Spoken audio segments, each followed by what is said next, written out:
A proposta estava ali, a pairar no ar como os flocos de neve que há pouco chicoteavam os vidros daquele Mercedes.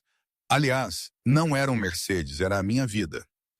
Vice-presidente sênior, Relações Internacionais. Era uma posição que, até há pouco tempo, eu nem sonhava existir novamente para mim. Era, para ser honesto, tudo o que Sarah teria querido para mim, tudo o que eu tinha sido. Mas era real.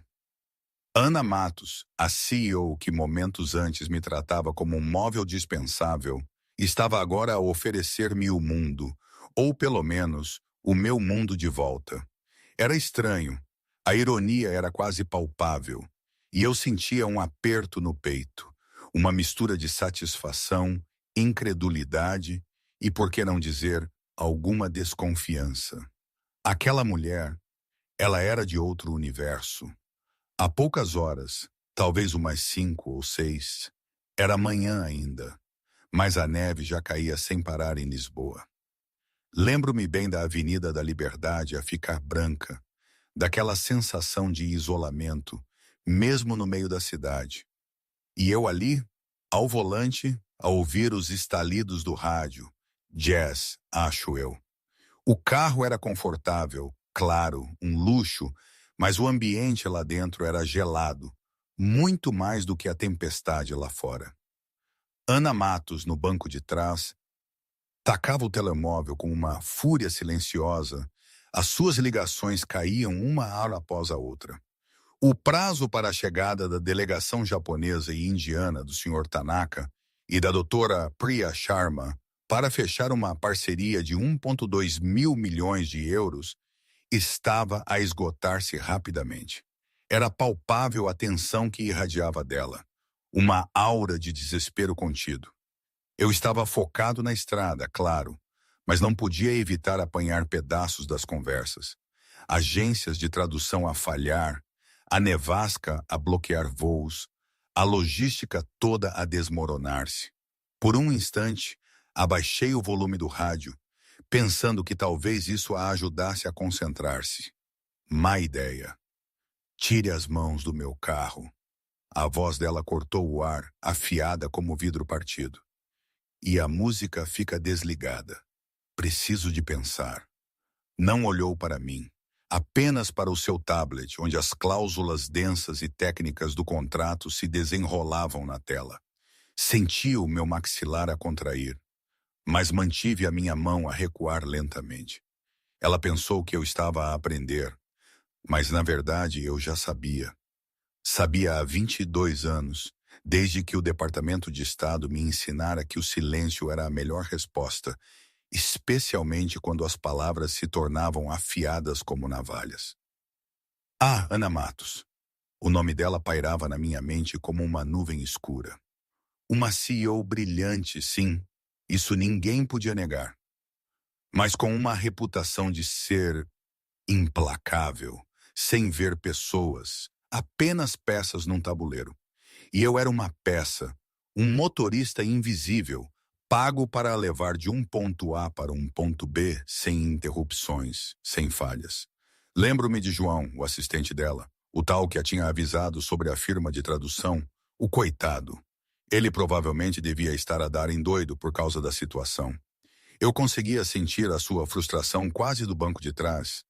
Ou era só o meu próprio espelho? A neve continuava a cair, transformando Lisboa num postal de Natal branco, um contraste irônico com o cinzento habitual do inverno. As estátuas do Terreiro do Paço pareciam usar chapéus de neve, o Parque Eduardo VII estava deserto, salvo as equipas de limpeza a lutar contra o branco insistente. Paramos num semáforo. Eu alcancei o painel de controlo, não para o meu telemóvel, claro, mas para o aquecimento. As condutas traseiras estavam a deitar ar frio e tinha-a visto estremecer momentos antes. Não há pago para mandar mensagens aos seus amigos. A voz dela voltou, desta vez com uma frieza que quase me fez encolher os ombros. Saiba o seu lugar. Em seguida, o vidro de privacidade subiu, selando-a no seu mundo e a mim no meu. Era como se a minha existência, por mais que eu fosse essencial àquele momento, fosse uma distração. E talvez fosse. Para mim, ela era apenas mais uma cliente difícil, mas não a pior. Lembro-me de um embaixador em Karachi, durante as monções, que me obrigou a conduzir por estradas submersas, convencido de que o seu estatuto o protegia de qualquer desastre. Ou aquele inverno em São Petersburgo, com menos 40 graus, onde um general insistia em manter as janelas abertas para apreciar a paisagem russa. Eu aprendi a ser um fantasma. A minha invisibilidade era a minha força e, por vezes, a minha defesa. Na verdade, naquele momento, as minhas preocupações eram bem mais terrenas do que a arrogância de Ana Matos. O telemóvel vibrou. Era uma mensagem da Sofia. Pai, o exame de bioquímica matou-me. A minha Sofia, a minha pequena médica, futura oncologista. A Universidade Nova de Lisboa, mais tarde, o Hospital de Santa Maria. Custava uma fortuna, mas era o seu sonho. O meu salário de motorista mal chegava, mesmo fazendo turnos extra. A pensão do Departamento de Estado era uma ajuda, mas os cortes orçamentais de 2018 tinham-na esvaziado. A tecnologia de tradução, diziam eles, faria o trabalho rotineiro. Mentira, não fazia. Mas nessa altura, a minha divisão inteira tinha sido eliminada. Sara, a minha Sara. Morreu 3 meses antes dos despedimentos. As contas médicas levaram a nossa casa. Sofia tinha 15 anos. Vê-la decidida a salvar vidas era a minha única âncora. Então vendi a casa em Cascais, mudei-me para um apartamento mais pequeno e descobri que os meus diplomas me qualificavam para levar outras pessoas para as suas reuniões importantes. Doía, claro. A minha universidade nova, a católica portuguesa, todo o trabalho. Mas a propina da Sofia estava paga. O vidro desceu, quebrando o meu monólogo interno. O aquecimento está desigual. Arrume isso. Ajustei o clima. O vidro subiu de novo. Respirei fundo. Cliente de alta prioridade, dizia a mensagem da central. O que ela precisar, faça acontecer. Sim, eu sabia. O acordo Tanaka Sharma. Tinha até lido os termos na Bloomberg. Sabia do que se tratava. O delicado equilíbrio entre a hierarquia corporativa japonesa e a precisão legal indiana. E sabia que a perícia linguística que Ana precisava estava ali, no banco da frente, ao volante. Mas ela nunca perguntaria. Momentos antes, eu ouvia os toques e as rejeições no telemóvel da Ana. Cada chamada pior do que a anterior. As universidades não ajudavam. O consulado tinha outros compromissos. Até os serviços de interpretação por vídeo tinham caído por causa da tempestade. 53 minutos. O telemóvel tocou. Sr. Tanaka, pessoalmente. D. Matos, formalmente questionando. Está preparada? A nossa equipa está pronta. A voz dela era firme, embora eu soubesse que estava a desmoronar. E os serviços de tradução, está tudo arranjado? Não estava, mas ela tinha 51 minutos. Depois da chamada, a cabeça dela recostou-se. Pelo vidro, vi a roda gigante do Parque das Nações imóvel na paisagem cinzenta. Pensei que ela ia ligar à mãe. Helena saberia o que fazer, mas pedir ajuda significava admitir fraqueza. E Ana Matos, como eu bem sabia, não admitia fraqueza. E foi aí que o vidro desceu de novo. Ana, que idiomas precisa? A cabeça dela ergueu-se num sobressalto, os olhos fixos nos meus, no espelho retrovisor. Perdão? Os meus olhos, sim.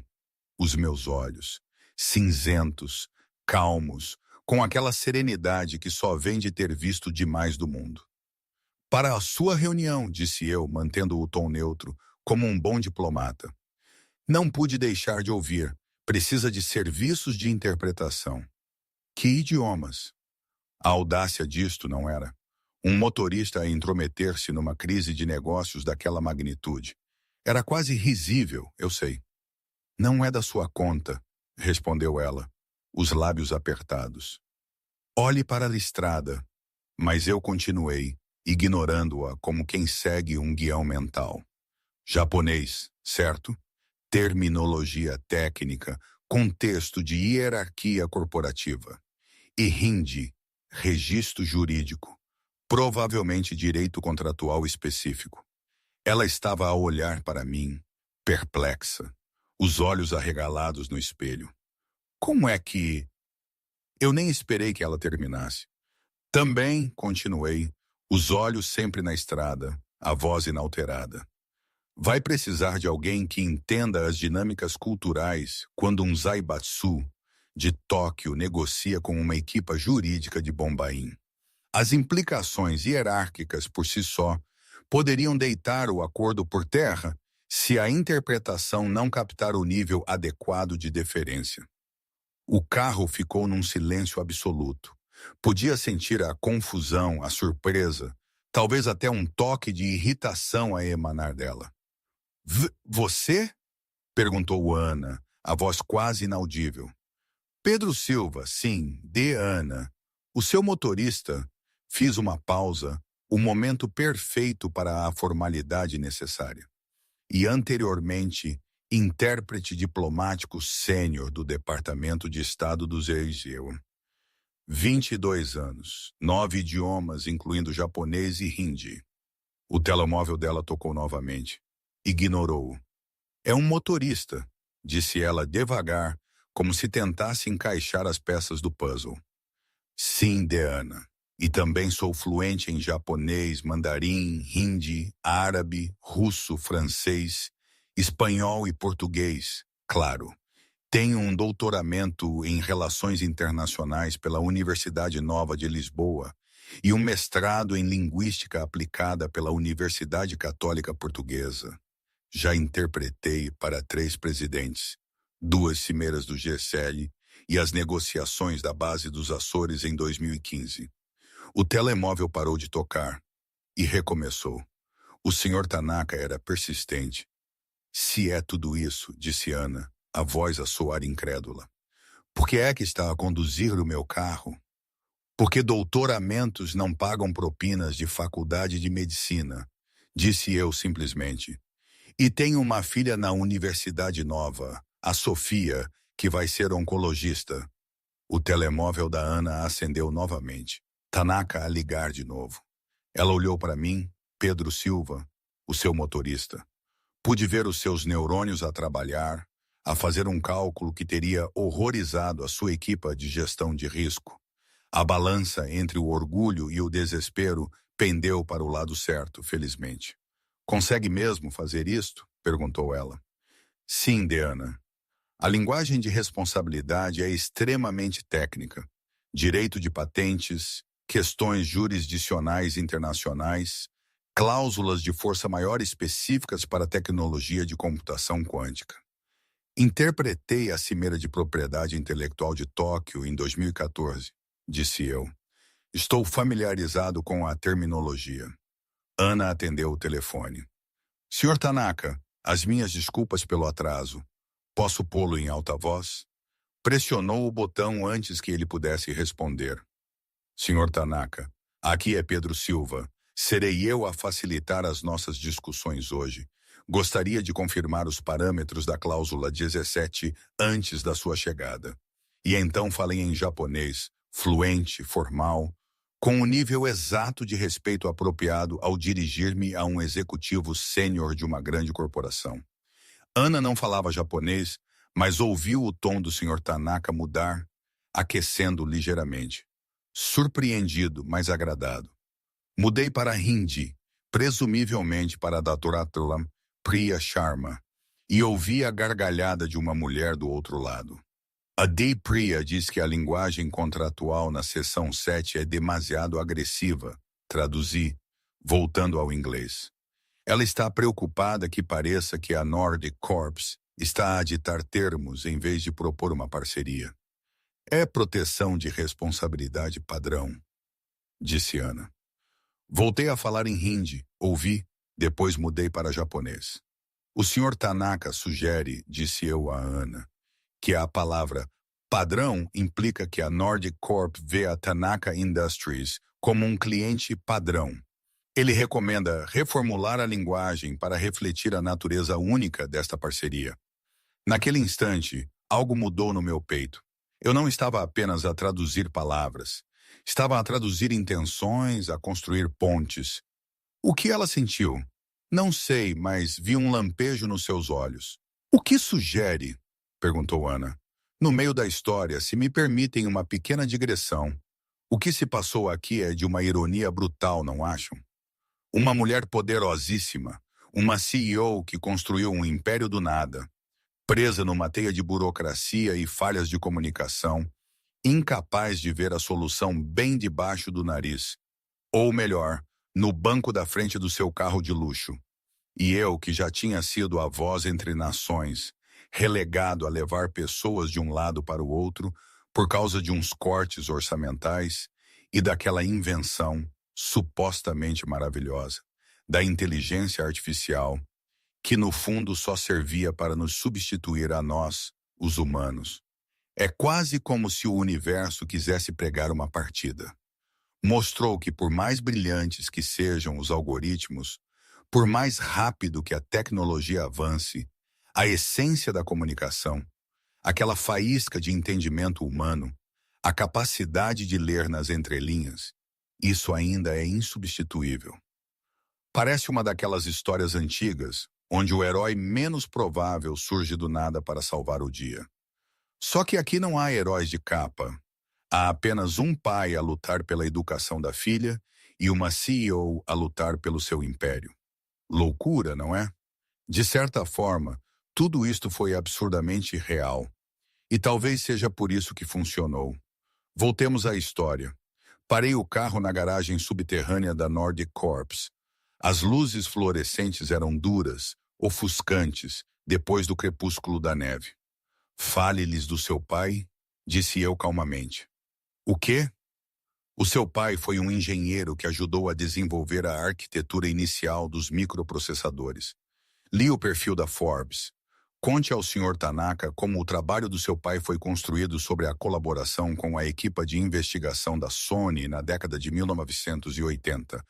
Faça com que isto seja sobre legado, não sobre responsabilidade. Ana abriu a boca, fechou-a. Eu já estava a falar japonês novamente e ouvi o Sr. Tanaka responder com o que parecia ser um interesse genuíno. O Sr. Tanaka diz que o pai dele trabalhou nesse mesmo projeto. Traduzi. Ele lembra-se do nome do seu pai nos artigos técnicos. A garganta da Ana apertou-se. Ela esteve tão focada na linguagem contratual, nos limites de responsabilidade, nas proteções de propriedade intelectual, que tinha esquecido os humanos por trás do negócio. Diga-lhe, disse ela devagar, que esta parceria honra a crença dos nossos pais de que a tecnologia deve unir, não criar divisões. Eu traduzi. O Sr. Tanaka respondeu. E dessa vez, Ana ouviu calor na sua voz, mesmo sem entender as palavras. Ele diz, traduzi, que mal pode esperar para discutir isto pessoalmente. 40 minutos depois, a chamada terminou. Ana ficou sentada no carro já parado, a olhar para a nuca de Pedro Silva. O cabelo grisalho, cortado curto, quase militar, a postura direita de alguém que tinha estado em salas onde as palavras podiam começar ou evitar guerras. Ela sentiu uma pontada de vergonha. Aquela manhã, as suas palavras, a forma como o tinha tratado, tinha sido inaceitável. Era a prova viva da sua própria falha. Por que não disse nada antes? Perguntou ela. Não perguntou, Diana. Chamei-o apenas de motorista. Sim, Diana. A vergonha atingiu-a como água gelada. Levantei o vidro de privacidade. Sim, Diana. Ela recolheu a pasta, o tablet, o telemóvel. Quando saiu do carro, eu já lá estava, segurando um chapéu de chuva contra a neve que, de alguma forma, encontrara o caminho até a garagem coberta. Preciso de si naquela reunião, disse ela. Eu imaginei, Diana. E depois disso, precisamos de falar sobre por que é que alguém com as suas credenciais está a conduzir um carro em vez de trabalhar em relações diplomáticas. Cortes orçamentais, Diana. O Departamento de Estado eliminou a minha divisão inteira em 2018, Supostamente, o software de tradução ia substituir-nos. Ana pensou nas iniciativas de IA da sua própria empresa. Os algoritmos de machine learning que deveriam revolucionar tudo. Funcionou? Perguntou ela. O software? Não, Diana, mas quando se aperceberam disso, já tinham gasto o orçamento. Caminhamos para o elevador privado que dava diretamente para o piso executivo. Nos espelhos de aço polido, ela viu-os juntos.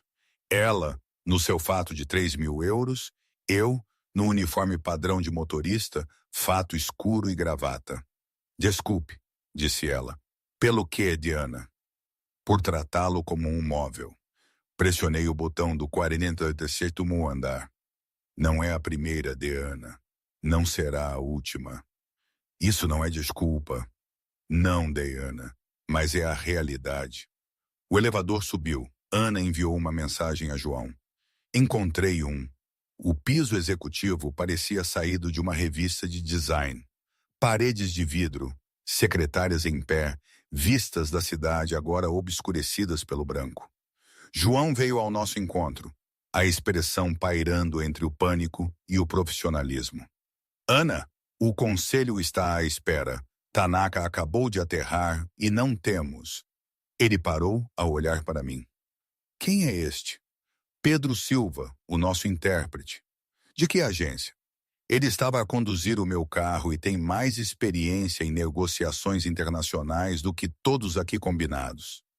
Dê-lhe um crachá e faça-lhe um briefing. O gabinete da Ana era minimalista. Secretária de vidro, 2 cadeiras, sofá de couro.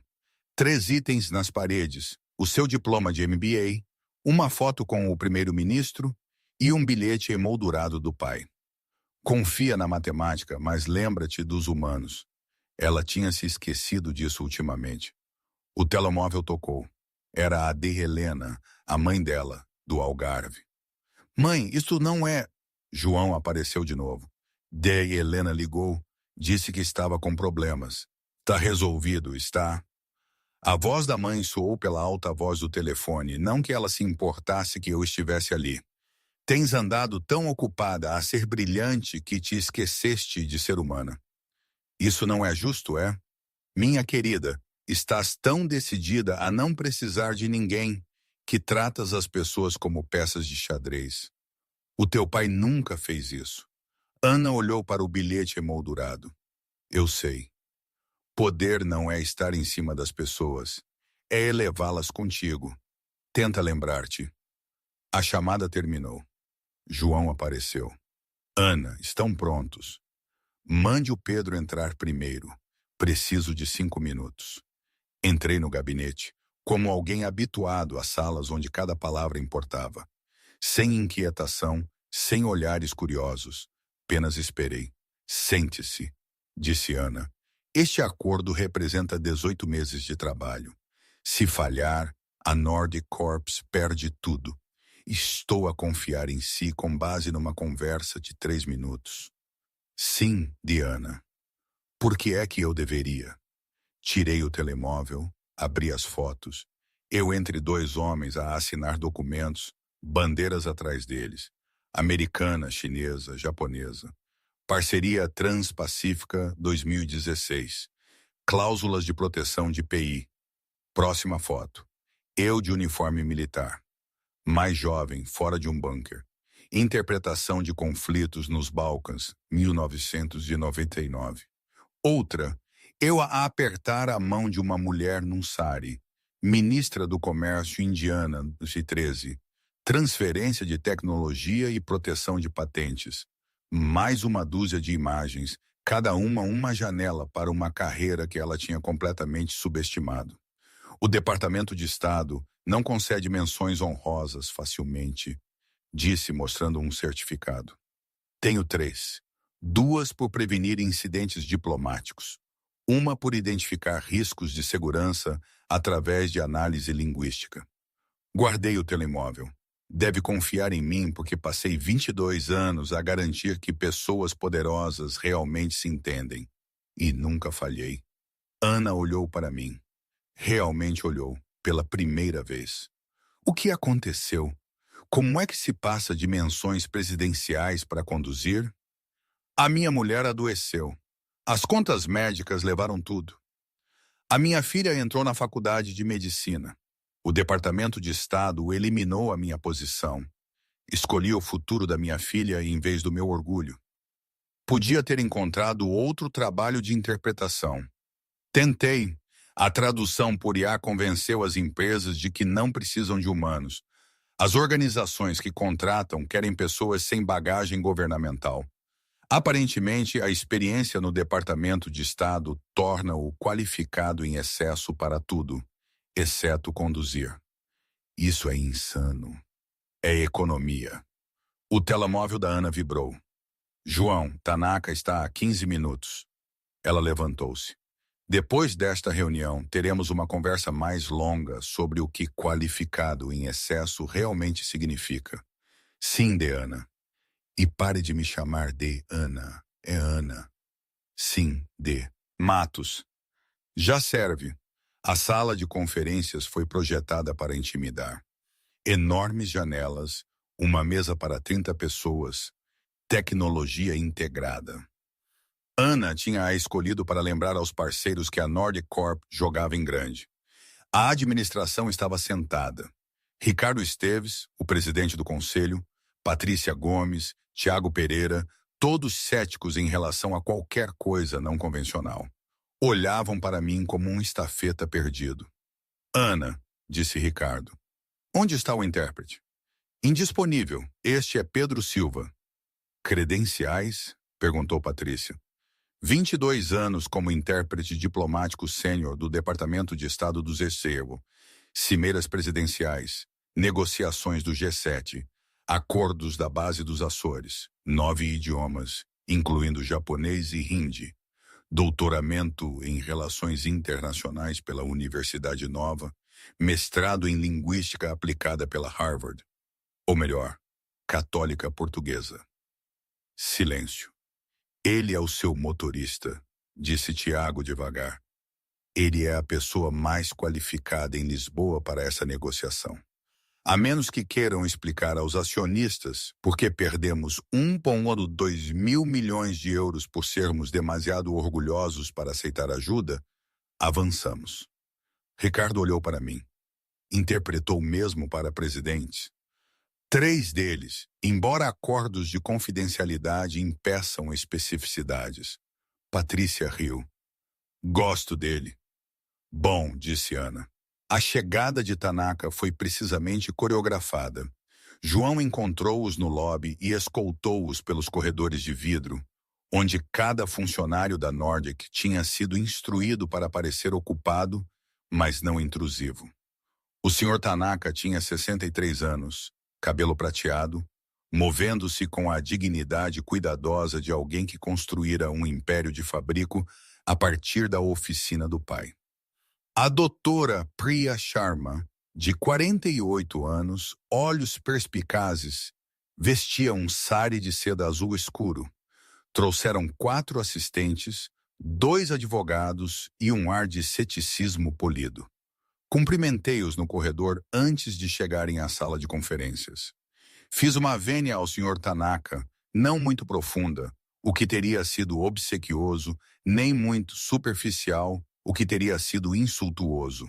Exatamente o ângulo apropriado quando um profissional se dirige a um executivo sênior de um zaibatsu. Falei em japonês e Ana viu a expressão de Tanaka mudar de neutra para surpreendida, para genuinamente agradada. Depois virei-me para a doutora Priya Sharma e falei em hindi, e ela respondeu com algo que a fez rir. A Di Priya diz, traduzi, que está aliviada por trabalhar com alguém que entende que a tradição jurídica de Bombaim não é a mesma de Delhi. Ela estava preocupada que a interpretação fosse demasiado generalizada. Diga-lhe, disse Ana, que trouxemos o melhor especificamente porque entendemos a importância da precisão nesta parceria. A sala de conferências parecia diferente com Tanaka e Sharma presentes, mais equilibrada, como se a dinâmica de poder que Ana tentara estabelecer importasse menos do que a conversa real. Sentei-me entre as delegações, não na cabeceira. Um facilitador, não um participante. Antes de começarmos, disse eu, o Sr. Tanaka perguntou se poderia partilhar uma história. Traduzi enquanto Tanaka falava sobre o seu pai, que trabalhara na tecnologia de semicondutores nos anos 80, como colaborara com engenheiros americanos, partilhando investigação apesar da competição corporativa, acreditando que a tecnologia pertencia à humanidade. O meu pai acreditava que as melhores inovações vinham de unir, não de construir muros. Quando vi a proposta da Nordic, pensei nele. Ana sentiu algo a descontrair-se. O meu pai foi um desses engenheiros americanos, Ricardo Matos. Ele trabalhou na arquitetura de microprocessadores.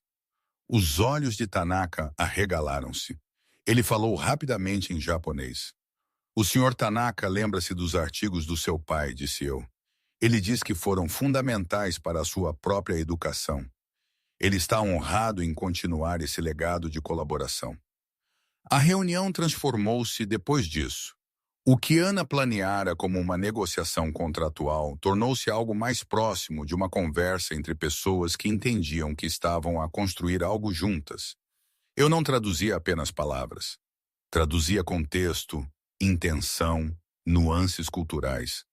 Quando a doutora Priya Sharma questionou a linguagem de responsabilidade na cláusula 17, eu não converti apenas o hindi dela para inglês. Expliquei a preocupação subjacente sobre como os tribunais indianos interpretariam as disposições de força maior. Quando Tanaka sugeriu modificações aos acordos de partilha de PI, captei não apenas a sugestão, mas o respeito implícito que mostrava pela investigação proprietária da Nordic Corp. 3 horas depois, fizeram uma pausa para almoço.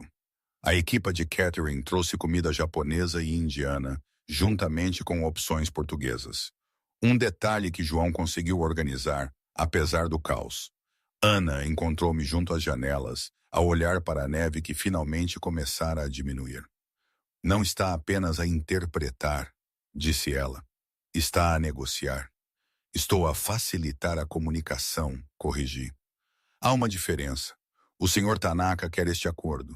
A D. Priya quer este acordo. A senhora quer este acordo. Mas todos falam idiomas diferentes. E não me refiro apenas a japonês e hindi. Refiro-me à linguagem da honra corporativa versus a precisão jurídica versus a inovação tecnológica. Ensinaram-lhe isso na Universidade Nova? Ensinaram-me a teoria na Universidade Nova, disse eu. Aprendi a prática em salas onde erros podiam começar guerras. Isto não é guerra. Não, concordei. Mas é importante e os princípios são os mesmos. Compreender o que as pessoas realmente querem dizer, não apenas o que estão a dizer. Encontrar um terreno comum. Construir pontes em vez de muros. Ana pensou no vidro de privacidade do carro. Eu construí um muro hoje. Sim, disse eu, construiu. Lamento. Já disse isso. Estou a dizer de novo. Ele olhou para ela e ela viu algo na sua expressão que suavizou ligeiramente. Desculpa da seita. Agora vamos salvar o seu acordo. A sessão da tarde focou-se nos prazos de implementação e nos protocolos de integração. Era aqui que as negociações anteriores tinham estagnado. A Nordic Core queria uma implantação rápida para vencer os concorrentes no mercado. Enquanto Tanaka insistia em testes exaustivos para proteger a sua reputação de fabrico, a doutora Priya Sharma, representando os interesses legais e financeiros, precisava de garantias de que nenhuma das empresas estaria exposta a responsabilidades se o prazo agressivo falhasse. Era um impasse A3 disfarçado de colaboração. Ouvi as 3 posições, depois falei calmamente em japonês com Tanaka. Ele respondeu com o que pareceu ser uma pergunta. Mudei para hindi, falando com Sharma. Depois virei-me para Ana. Posso sugerir algo, por favor? A questão não é o prazo, nem os testes, nem a responsabilidade. A questão é a confiança. O Sr. Tanaka precisa de confiar que a Nordic não sacrificará a qualidade pela velocidade. A Depriya precisa de confiar que ambas as empresas partilharão o risco igualmente. A senhora precisa de confiar que a meticulosidade de Tanaka não irá estrangular a inovação. E como construímos essa confiança? Perguntou Ana. Fale-lhes do kintsugi, disse eu. Ana franziu a testa. A técnica japonesa de reparação de cerâmica? Sim, onde a cerâmica partida é remendada com ouro, tornando as rachaduras parte da beleza, em vez de tentar escondê-las. Diga-lhes que esta parceria deve funcionar da mesma forma.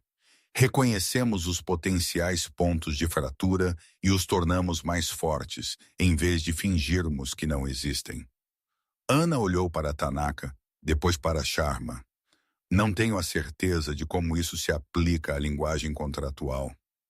Observe, disse eu. Falei em japonês, explicando a metáfora. A expressão de Tanaka mudou. Sentou-se mais para a frente, interessado. Mudei para Hindi e Sharma acenou lentamente com a cabeça. O Sr. Tanaka sugere, traduzi, que criemos um comitê de supervisão conjunto, não para controlar, mas para comunicar. Reuniões semanais durante o primeiro ano de implementação, com representantes de ambas as empresas e relatórios transparentes sobre o progresso e os problemas.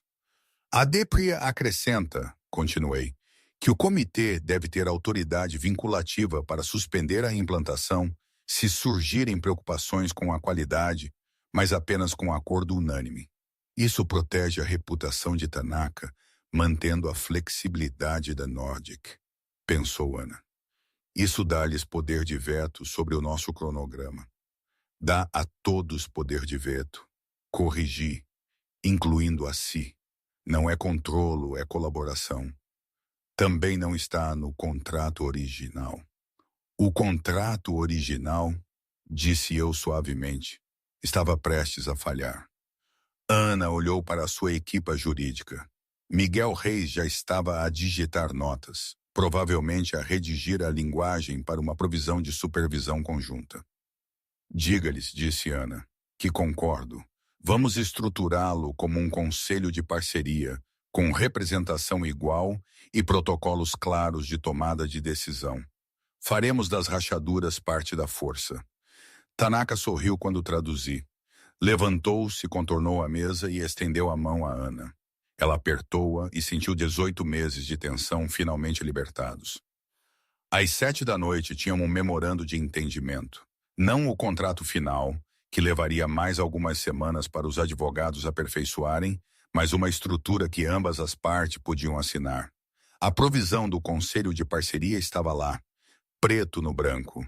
Assim como os prazos revistos, as estruturas de responsabilidade partilhada, as proteções de PI que satisfaziam os padrões jurídicos português e indiano. Tanaka e Sharma assinaram primeiro, usando canetas de caligrafia formais que os seus assistentes forneceram. Ana assinou por último, a sua assinatura parecendo apressadamente moderna ao lado das deles. Quando as delegações finalmente partiram, prometendo regressar em 2 semanas para a assinatura formal, Ana encontrou-se sozinha na sala de conferências comigo.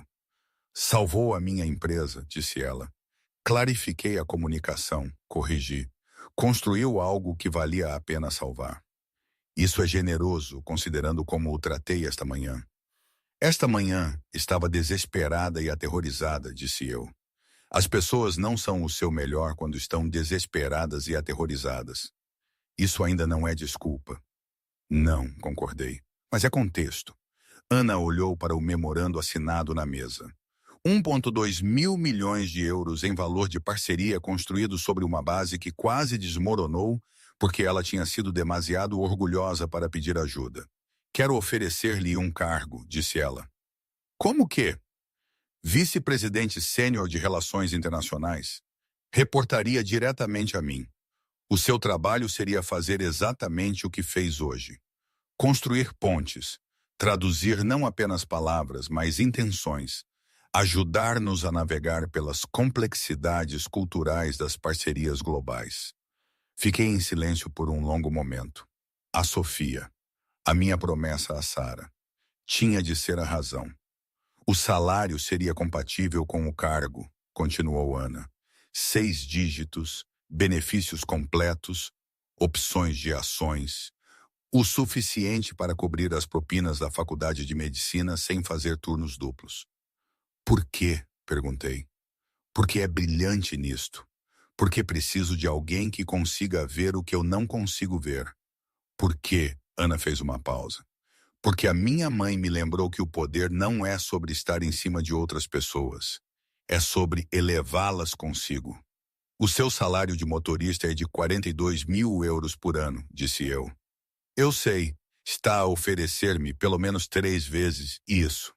Estou a oferecer-lhe o que vale, que provavelmente é mais de 3 vezes isso, mas vamos começar por algum lado e negociar. Olhei para o horizonte de Lisboa. A neve tinha parado completamente agora, e o pôr do sol estava a pintar as nuvens em tons de âmbar e rosa. Preciso de pensar sobre isso, disse eu. Claro, e preciso de falar com a minha filha. Ela é a razão pela qual aceitei o trabalho de motorista. Teria de ser a razão pela qual o deixo. Compreendo. Virei-me para ela. Mas quero que entenda uma coisa, Ana. Não fiz isto por uma oferta de emprego. Fiz porque precisava de ser feito e eu podia fazê-lo. Se quisesse usar isto para arranjar emprego, teria dito as minhas credenciais antes de chegarmos ao seu edifício. Eu sei, disse Ana. É por isso que quero contratá-lo. Sorri, um sorriso genuíno desta vez. Vou falar com a Sofia. Terei uma resposta para si amanhã. Justo. Dirigi-me para o elevador, depois fiz uma pausa. Para que conste, é melhor nisto do que pensa. Só precisa de se lembrar que as pessoas à sua volta são ativos, não obstáculos. Depois que saí, Ana ficou na sala de conferências, observando o pôr do sol transformar a cidade coberta de neve em algo belo.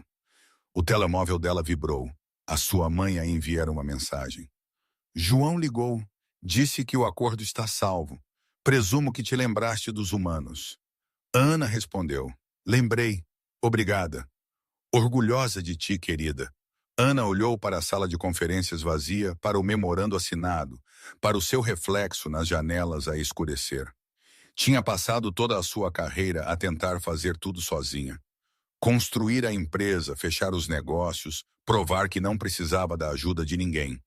Isso tinha a tornado brilhante e solitária, e tão focada no controlo que quase destruíra a coisa que tentava proteger. O bilhete do pai, o que estava emoldurado no seu gabinete. Confia na matemática, mas lembra-te dos humanos. Ela estava a confiar na matemática há tanto tempo que se tinha esquecido da segunda parte. Liguei a Ana na manhã seguinte de um café perto da Universidade Nova. A Sofia diz que devo aceitar o emprego, disse eu. Mas ela tem condições. Primeiro, que a Ana realmente fale a sério. Ela está preocupada que isto seja culpa disfarçada de respeito profissional. Ana considerou isso cuidadosamente. Diga-lhe que são as duas coisas. Sinto-me culpada pela forma como o tratei, mas não é por isso que estou a oferecer o cargo. Estou a oferecê-lo porque o que fez ontem foi extraordinário e a Nordic Corps precisa de pessoas extraordinárias. Segunda condição, continuei. Ela quer conhecê-la. Diz que quem tem o poder de mudar a vida do pai deve estar disposta a olhá-la nos olhos e explicar o porquê. Ana sorriu. Já gosto dela. Quando? Amanhã, se estiver livre. Ela tem uma pausa entre as aulas às 14 horas. Estarei lá. Terceira condição, disse eu, e a minha voz mudou. Esta é minha. Se aceitar este emprego, a Ana não vai tratar mais ninguém da forma como me tratou ontem. Nem os funcionários de limpeza, nem os estagiários, nem a recepcionista. Todos importam. Ou isto não funciona. Ana pensou no estafeta do serviço de carros executivos, nos assistentes administrativos. Ela mal notava os seguranças noturnos, cujos nomes nunca se tinha incomodado em aprender. Concordo, disse ela. Na verdade, vou adicioná-lo às avaliações de desempenho da minha equipe executiva. A forma como tratamos as pessoas que não estão na sala de reuniões importa tanto quanto os lucros trimestrais. Então aceito, disse eu com um último pedido. Diga. O serviço de carros da empresa que usam. Eles pagam mal aos motoristas e os sobrecarregam. Sei disso porque estive lá durante 6 meses. Se a Ana vai ser consistente com esta filosofia de que todos importam, comece por aí. Considero feito, disse Ana. E Pedro, obrigado por ontem, por hoje, por me lembrar o que realmente significa liderança. De nada. Agora sobre aquela negociação salarial que mencionou. Ana riu. No meu gabinete, segunda-feira de manhã. Traga os seus termos. A reunião de segunda-feira tornou-se a base de algo maior. Eu construí uma equipa de ligações culturais e especialistas regionais que entendiam que os negócios globais exigiam mais do que contratos. Em 6 meses, a Nordic expandiu-se para 3 novos mercados. A parceria Tanaka tornou-se o seu modelo. Transparente, comunicativa, construída sobre confiança em vez de controlo. Ana aprendeu a reconhecer o talento em todo o lado. O zelador noturno, que falava 6 idiomas, juntou-se à minha equipa. A recepcionista com um diploma de filosofia começou a moderar negociações. Os resultados falaram alto. As receitas internacionais duplicaram. A retenção atingiu recordes. Sofia conseguiu uma vaga em oncologia no Hospital de Santa Maria. Ela enviou uma nota a Ana. Obrigada por ver o valor do meu pai. 2 anos depois, estávamos na mesma sala de conferências a celebrar um prêmio de inovação da Nordic Corps. Lembra-se do vidro de privacidade? Perguntei. Todos os dias, disse Ana. Lembra-me que as conversas reais acontecem quando removemos as nossas barreiras. Ela fez uma pausa. Eu doei aquele carro. O novo não tem partição. Observávamos Lisboa juntos, a cidade que nos testou e nos deu segundas chances. Lá fora, a neve caía novamente. Mas desta vez, nenhum de nós a via como uma ameaça. Apenas Lisboa, sendo bela e difícil, e valendo a pena navegar juntos. As barreiras entre nós, divisórias de vidro, suposições, muros construídos de orgulho e medo, finalmente desapareceram permanentemente. E hoje, olhando para trás, é difícil dizer. Às vezes, penso que foi a melhor coisa que me podia ter acontecido. Outras vezes, questiono se fiz as escolhas certas, se não devia ter continuado no meu caminho original. A vida tem destas voltas, não é? Nada é claro, nada é preto no branco. Não é um final de conto de fadas, mas é a minha história, as nossas histórias entrelaçadas. E isso, por si só, já é bastante. Qual de nós saiu mais mudado? Provavelmente ambos. Ou nenhum de nós, mas tornamo-nos mais nós mesmos, de alguma forma.